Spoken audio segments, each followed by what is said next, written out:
સુરેન્દ્રનગર દુધરેજ વઢવાણ સંયુક્ત નગરપાલિકા વિસ્તારમાં અલગ અલગ બે જગ્યાએ પાલિકા તંત્ર દ્વારા લાખોના ખર્ચે વર્મિક પોસ્ટ પ્લાન્ટ બનાવવામાં આવ્યા, પરંતુ બંને પ્લાન્ટ હાલ માત્ર ડમ્પિંગ સાઇટ બની ગયા છે, જ્યાં માત્ર ગામના ઘન કચરાનો નિકાલ થાય છે। લાખોના ખર્ચે અંદાજે 10 થી 12 વર્ષ પહેલા વર્મી કમ્પોસ્ટ પ્લાન્ટ બનાવવામાં આવ્યા હતા। તે વખતે રાજકીય નેતાઓને હસ્તે પ્રજાજનો માટે ખુલ્લા પણ મુકાયા, પરંતુ હાલ આ બંને વર્મી કમ્પોસ્ટ પ્લાન્ટ માત્ર ડમ્પિંગ સાઇટ બન્યા છે। કોઈપણ જાતનું જૈવિક ખાતર બનાવવામાં ન આવતા પ્રદૂષણ ફેલાવવામાં આવતું હોવાની પણ ફરિયાદ થઈ, ત્યારે આ અંગે પાલિકા તંત્ર યોગ્ય કાર્યવાહી કરે તેવી માંગ થઈ છે। પહેલા 8 થી 10 વર્ષ પહેલા એ કચરામાંથી પ્રોસેસ કરી અને ખાતર બનાવવાનું, વર્મી કમ્પોસ્ટની પ્રોસેસ કરી અને ખાતર બનાવવાનું, એ ખાતર ખેડૂતોને વેચવા માટેની યોજના એ લોકો લાવ્યા હતા।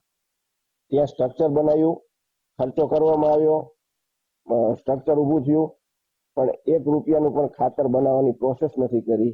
આજ દિવસ સુધી ખાતર બન્યું નથી અને જે સ્ટ્રક્ચર બનાવ્યું હતું એ ભાંગીને ભૂકો થઈ ગયું। એટલે પહેલી દ્રષ્ટિએ તો નાણાંનો એકદમ દુર્વ્યય કર્યો છે આ લોકોએ। જે બંને ડમ્પિંગ સાઇટ શહેરમાં આવેલી છે, તે જે કચરો છે તેને બાયોમાઇનિંગ પદ્ધતિથી એ કચરાનું વૈજ્ઞાનિક ઢબે પ્રોસેસિંગ કરવામાં આવે છે।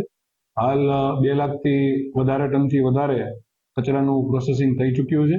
હજી પણ ત્યાં જે કચરો છે એનું પ્રોસેસિંગ કરવાનું ટેન્ડર પ્રગતિમાં છે। સુરેન્દ્રનગર સંયુક્ત નગરપાલિકા દ્વારા ઘન કચરાના નિકાલ માટે વર્ષ 2010માં તત્કાલીન શિક્ષણ મંત્રી રમણભાઈ વોરાના હસ્તે વઢવાણ મારોદ રોડ પર લાખોના ખર્ચે વર્મી કમ્પોસ્ટ પ્લાન્ટ બનાવવામાં આવ્યો હતો। જે તે સમયે આ વર્મી કમ્પોસ્ટ પ્લાન્ટમાં ઘન કચરાનો નિકાલ કરી અને તેનું જૈવિક ખાતર બનાવવાની વાતો કરવામાં આવી હતી, પરંતુ અનેક વર્ષો વીતી ગયા બાદ આપ જોઈ રહ્યા છો કે જે વર્મી કમ્પોસ્ટ પ્લાન્ટ છે તેની હાલત જે છે હાલ બિસ્માર છે। અહીં ઘન કચરાનો નિકાલ તો કરવામાં આવી રહ્યો છે, પરંતુ ખાતરનું કોઈ પણ જાતનું નિર્માણ કરવામાં નથી આવ્યું। ઘન કચરાનો નિકાલ જે ખુલ્લી જગ્યામાં કરવામાં આવી રહ્યો છે, તેને પગલે ક્યાંક ને ક્યાંક પ્રદૂષણ ફેલાઈ રહ્યું છે। આસપાસના ખેતરો તેમજ અહીંથી પસાર થતા વાહન ચાલકોને દુર્ગંધનો સામનો પણ કરવાનો વારો આવી રહ્યો છે। ત્યારે છેલ્લા ઘણા વર્ષોથી વર્મી કમ્પોસ્ટ પ્લાન્ટ જે છે એ બિન ઉપયોગી બની રહ્યો છે। ત્યારે આવનાર દિવસોમાં વર્મી કમ્પોસ્ટ પ્લાન્ટ જે છે એને સારી રીતે શરૂ કરવામાં આવે અને તેમાંથી ખાતરનું નિર્માણ કરવામાં આવે તેવી લોક માંગ ઉઠવા પામી છે। Viren Dangarecha, Gujarat first news, Surendranagar.